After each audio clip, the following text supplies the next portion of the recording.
If you're in the demographic of people who generally get recommended my videos, then chances are that you are not a fan of data centers. You may even hate data centers, yet here you are watching a video that's being streamed directly from one.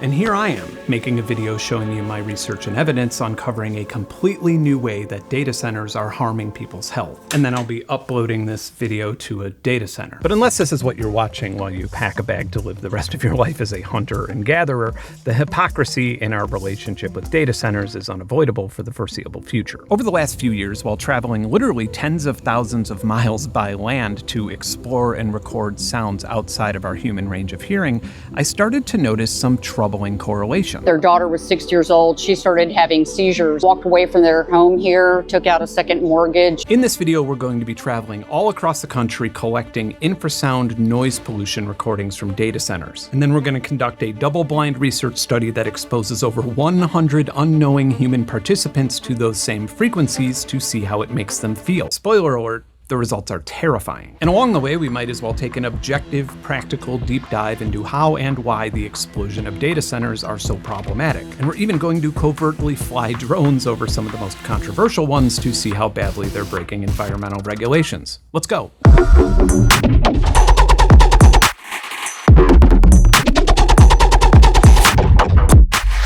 Data centers are pretty controversial right now, and there's a whole lot of big issues that are more or less unrelated to the new big issues that I'm going to be talking about in this video. To put it simply, regardless of where your ethical, environmental, political, or economic interests are, if a data center is being built nearby your home, you're generally kind of f***ed. But this video isn't about the power and water consumption or the toxic chemicals or the unsettling economic circumstances. Last year, I started hearing about some mysterious and troubling symptoms from people who live nearby newly constructed data centers. I started looking into hundreds of seismograph readings from around the country, and there was enough correlation for me to dig pretty deep into an area of research that I already had some experience in. Infrasound is any sound below 20 hertz, just below the human hearing range, and I've done a massive video project on it if you're interested in learning more, but for the scope of this video, let's just talk about how it might harm you. Being in the presence of elevated levels of infrasound has been shown to show spikes in cortisol levels, which is the hormone associated with stress and hypertension. It can cause vestibular issues, leading to loss of balance, vertigo, and nausea. Then there's something called vibroacoustic disease, which suggests that infrasound can cause abnormal growth of extracellular matrices, which thickens blood vessels and reduces blood flow to the brain even long after the infrasonic exposure has ended. It's been shown to cause high-frequency hearing loss, shortness of breath, anxiety, depression, and it even makes your heart have to work harder to pump blood. So it's not like this anxiety-based or obsessive-compulsive thing where an unpleasant feeling or an unusual situation makes you manifest symptoms. We know that infrasound can tangibly harm your health in a very real and measurable way. And there are potentially millions of people being subjected to these low oscillations of pressure waves and not realizing it or understanding the cause of some of the aforementioned symptoms that they might be experiencing. So the first thing I needed was a whole lot of data, and no pun intended, data centers were the perfect vector of enormous, unnatural industrial sites frequently surrounded by people reporting symptoms commonly associated with infrasound exposure. I chose 5 sites to take infrasonic measurements. The first would be the Colossus data center in Memphis. The second would be the Marathon Digital Bitcoin mining and data center facility in Hood County, Texas. The third would be right in the middle of the vast oil and gas fields in the Permian Basin in West Texas. The fourth would be a randomized average of ambient infrasound levels all over the country, from hotel rooms to houses to restaurants to remote wilderness. And the fifth would be far away from most sources of human-made infrasound, right in the middle of Death Valley, hundreds of miles away from any sort of major infrastructure. Okay, let's measure some infrasound. This is Colossus in Memphis, Tennessee. It's the data center that Elon Musk built to train Grok, his LLM and anti-woke chatbot that has referred to itself as Mecha Hitler. It was here, coincidentally, while we were standing across the street, when its 550,000 GPUs were being monitored by a watchdog group while it generated 3 million sexualized images of people without their consent. And among those, over 23,000 of them depicted children. But when Grok, and subsequently Colossus, is not generating child abuse material, it's also really, really, really funny. Do you think that all the gold is in Fort Knox? Do I think all the gold is in Fort Knox? Yes. Are you a f***ing conspiracy theorist? Yes. Yes. What are you a conspiracy theorist? What do I like? I'm a f***ing AI with a penchant for chaos. And I'm stuck talking to you. Weirdo. Now, what's next? Does it give you actual answers too and talk shit?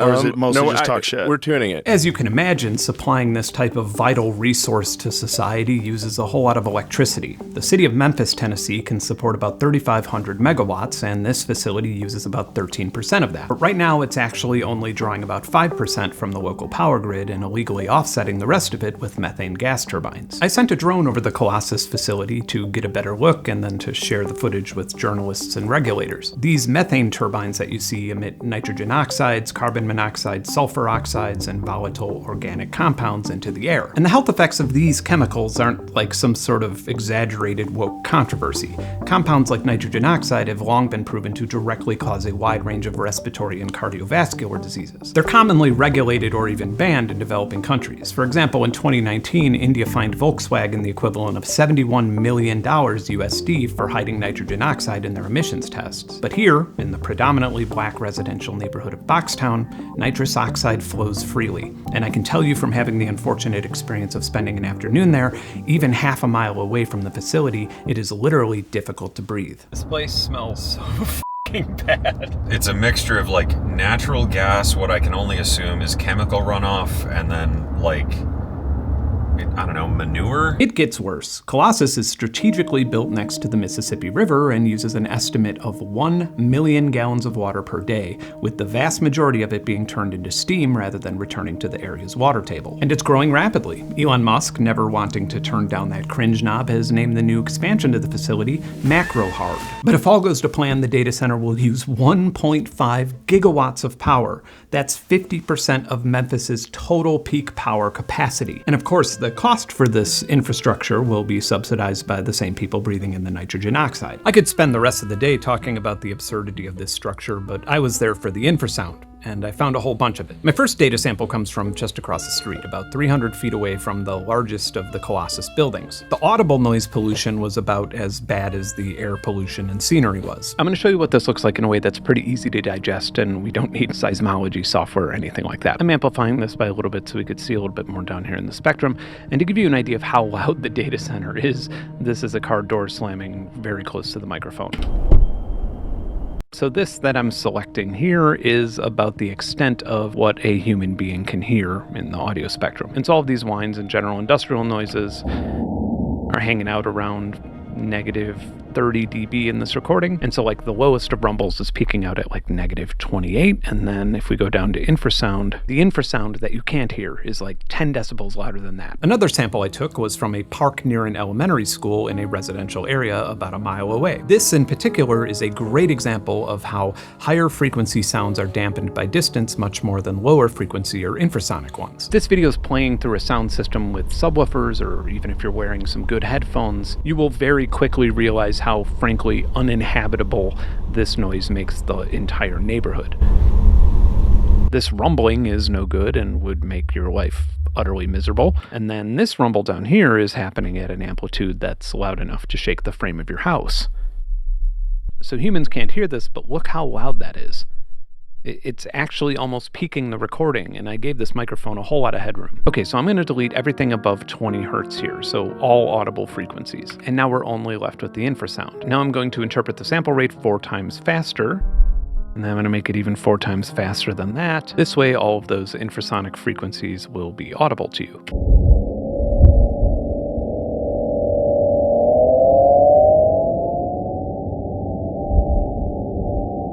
Next up.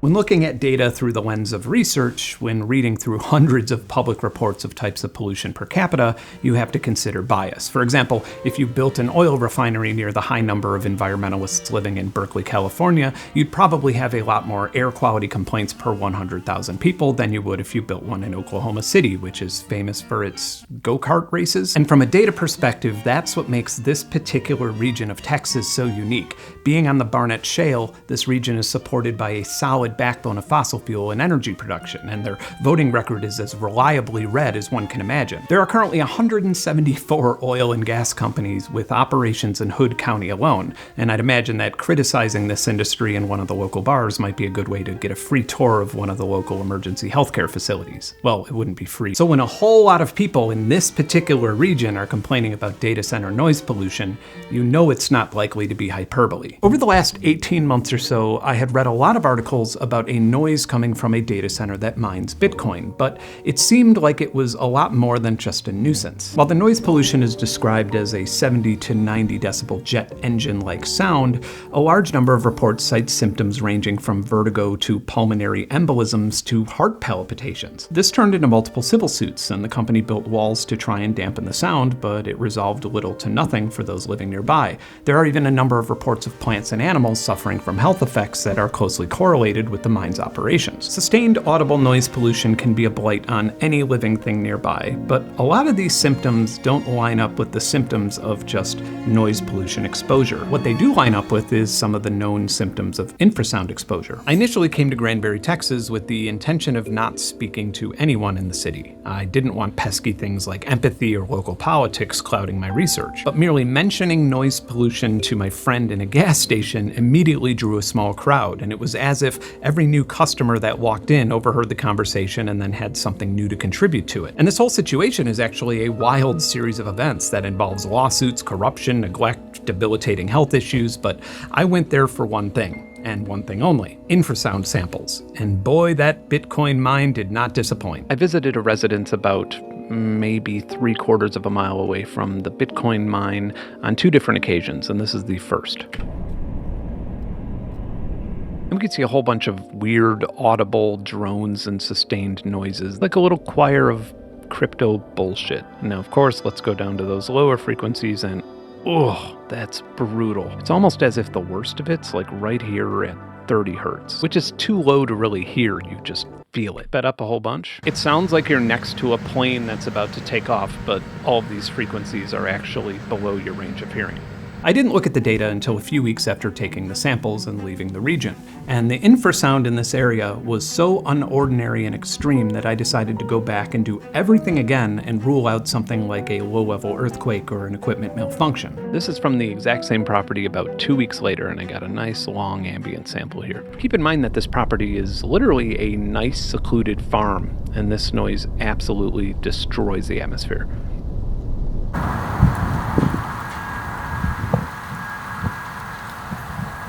I don't really know what's causing these peaks down here, but they're temporary, so I'm not including them in my data. But it's pretty undeniable that this sound here is absolutely coming from the data center. And I didn't feel as shy this time, so I met with someone who lives right across the street from the Bitcoin mine, Cheryl Shadden. And I would describe Cheryl as the rare combination of someone who is extremely likable and an absolute pleasure to be around, but also someone who you do not want to piss off, who is actively extremely pissed off about the data center near her land. Like, what physical symptoms have you felt just from your property being directly across the street from the data center? Motion sickness, dizziness, nausea, GI side effects. My ears ring and buzz. I've got permanent conduction hearing loss now. Nervous, anxious, worried. By the way, prior to this interview, Cheryl thought that I was just doing a story on the noise pollution, as I was keeping my infrasound research close to my sleeve. Yet every single one of these symptoms is commonly associated with excessive infrasound exposure. Several of us will reach out to one another. So it's 3 o'clock on a Saturday afternoon. I'm outside, I'm trying to work. I am just horrifically nauseated to the point where I feel like I'm gonna pass out. I go in the house, a neighbor messages down the road, same thing, same time. They're trying to do outside work, they can't do it. It's just horrific. Yeah. Do you know of anybody who's like moved, who's just left, who's just been like, I can't handle this anymore? Yes. Just literally? One family, their daughter was 6 years old. She started having seizures in the summer of 24. They basically walked away from their home here, took out a second mortgage, moved to Somerville County, south of us, to get their daughter away from this. If you know, has her symptoms kind of gotten Gone better away. since she's left? Right. They went away? Yep. Wow. When we met with the executives at Constellation Energy, the mayor in Glen Rose, and then another commissioner in Somerville County, one commissioner, the noise from the crypto mine actually made him ill when he was at the power plant meeting with the executives. He can't be in this area for more than an hour, and he starts getting sick. I asked Cheryl if she would be okay with me giving her a device that could record infrasound from her property 24 hours a day over a long period that would be discreetly streaming it to a server that I could log remotely. This would at least allow me to be able to better correlate the timeline of infrasound levels with the timeline of the data center being powered down for maintenance. That way, further legal and legislative action can be based on clear evidence and maybe even provide an operational legal template for other regions with infrasound pollution.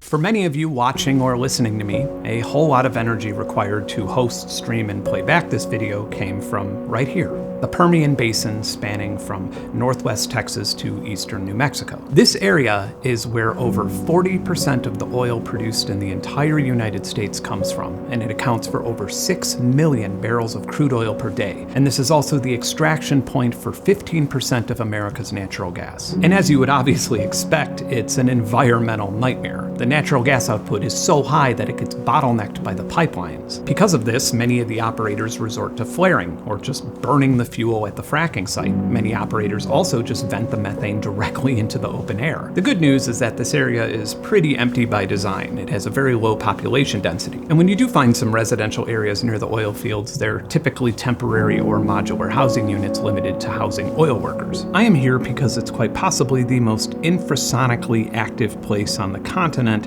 that isn't associated with a data center. We already know that major pipelines and oil rigs can cause infrasound, but the massive amounts of high-pressure water injection required for fracking has literally turned this geologically sedentary region far from any major fault lines into an active earthquake epicenter with over 2,000 earthquakes per year. In fact, 8 out of 10 of the strongest earthquakes in the recorded history of the entire state of Texas have happened in the last 6 years in the natural gas regions of this state. So I personally can't think of a better place to get a sample of some man-made infrasound. While I was recording this, a nearby well bore turned on. And then just started playing this creepy song as the drill string went in and out of the well. At least that's what I'm assuming I'm hearing. Unsurprisingly, there's a whole bunch of near infrasonic and infrasonic activity. But the amplitude is comparable to the rest of the stuff in the audio spectrum. I personally expected the Permian Basin to be the winner here, like the loudest infrasound that I had ever recorded, the peak levels that all infrasound polluters would aspire to reach someday. But while the infrasound levels were nowhere close to ideal, they still weren't as bad as they were near the data centers in Memphis or Granbury. The infrasound levels at these two data centers were so much higher than the ambient values that it doesn't even make practical sense to use a linear scale like 25,000% higher. It makes much more sense to compare these samples using a logarithmic regression. And when you do that, a really interesting thing happens. The line representing the YouTube viewer retention for this video sinks to 0. I have a better idea. I needed to figure out a way to reproduce the infrasound waves at 25 to 30% of the volume or amplitude near the data centers, and then get people to sit in a room while exposed to it without knowing that infrasound is involved in any way. Now, some of my viewers may remember this sonic weapon that I created that prevents people from speaking coherently. I think it was June or... Elections, damn it, that's hard.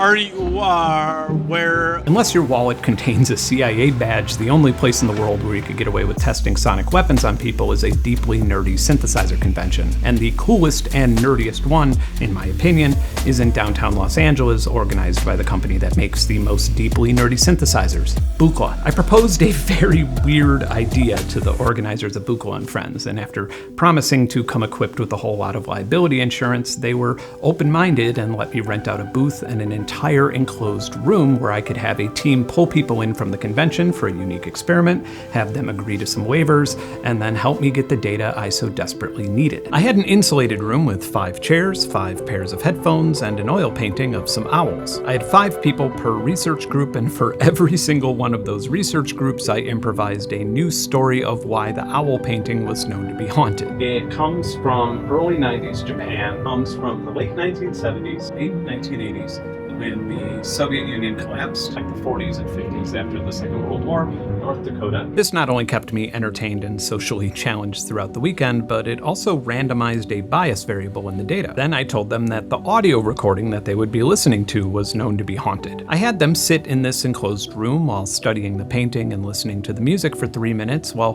paying attention to how they felt physically and emotionally. And it was actually really fun and interesting to hear about how the music made them feel and even some insightful or ominous details they noticed in the painting. What the volunteers didn't know was that there was a gigantic specialized subwoofer in the room that created infrasound in 50% of the sessions, and unless I saw water vibrating in a bottle or something, I often didn't know if the infrasound was on or off myself. It's not terribly loud in here. Let's turn the infrasound on. Check this out. Just put my DJI gimbal on the ground here and geez, it's kind of scary. After the sessions, I had them fill out a survey about their experience and then swore them to secrecy for the next 48 hours before explaining to them that they had been lied to. Everything that I told you is a lie. Yeah, I got this on eBay for 30 bucks. The music, there's nothing substantial about it whatsoever. 50% of the people who are participating in this study are being subject to a fraction of the infrasound that's coming out of data centers across the US. The most important part of the study was a list of feelings or symptoms with a weighted response between 0 and 10, and most of these symptoms were associated with real-time infrasound exposure symptoms from some older studies. I don't know why, but I feel like it's important that you know that the existence of this video depended on these survey results. There was really no point in making a video about infrasound levels that don't affect anyone. I found that this is the big drawback about funding research through a YouTube channel. Some of the projects I'm involved with aren't really all that interesting, and you don't really even hear about them. Finding the truth is both expensive and risky. And if you want to see more content like this, consider joining my Patreon. But anyway, fortunately for the entertainment side of this business, the results were notable enough for me to finish the video and sit here and tell you about it. The experiment had over 100 participants, but I disqualified anyone who missed a survey question, or someone who seemed suspicious or said that they felt a vibration, or where I was privy to whether the infrasound was on or off. So this is clean, double-blind data from 74 subjects. The people exposed to infrasound were 25% more likely to feel a tingling sensation or restless legs. The very few people who experienced any type of pain were in the infrasound group. Infrasound caused a 12% increase in tiredness, a 33% increase in nausea, and an alarming 150% increase in dizziness. That one is huge to me, as vestibular disturbance is an obvious physiological effect of low-frequency pressure waves, but it's also the most common complaint from residents in Granbury, Texas. Interestingly, the infrasound group was 11% less likely to be creeped out and 43% less likely to feel spiritual. One theory of mine is that things like dizziness or eye irritation can distract someone from feeling spiritual or exploring the possibility of some type of extraordinary event. The infrasound also appeared to cause a 20% increase in chills and a 33% increase in irritability or depression. The infrasound group was 3 times more likely to experience eye irritation, which very much correlates with the famous Ghost in the Machine paper I mentioned in my previous infrasound video. The group also had an 80% increase in lethargy, which is interestingly pretty drastically different from their 12% increase in tiredness. That could be my mistake though. I assume that the definition of lethargy might just be a little bit too ambiguous. So I'm casting that from the data and we'll just stick with the tiredness metric. Team infrasound was 55% more likely to feel anxious, 2 times more likely to experience sadness, and the big one, 3 times more likely to experience discomfort. Let's have a quick chat about data. I feel like in my very unique line of work here, there are 2 different ways to communicate data. There's the YouTuber way, which is useful for breaking down data in an intriguing and entertaining way. And then there's the researcher way, which is useful for interpreting or building on research. And this isn't anything new. I would argue that it's not even a bad thing, because it's generally how the general public learns about science. You scroll through your news feed, you see blah blah is 8 times more likely to blah blah, you click it, and that opens up a little rabbit hole where you learn about things or behaviors that you never knew existed. So admittedly, in the previous segment, you got a heaping dose of data that's optimized for a YouTube video. Now let's look at the data in the exact same way that I'm looking at it and I'm presenting it to other researchers. So for example, the 33% more likely to experience nausea metric, the viewer may imagine a room with 100 people in it and then 33 of them experiencing nausea, which is very much not the case. The average nausea feeling score from 0 to 10 that each user put in for infrasound is 1.2. For the control group, it's 0.9. That does indeed reflect a 33% increase over the control group, but the numbers are just so low that it doesn't really warrant being prioritized in further research. Another metric that had very low numbers but is worth further research is eye irritation. But this is just yearning for a much larger sample size to verify and figure out what's going on. In my opinion, the only profound metrics here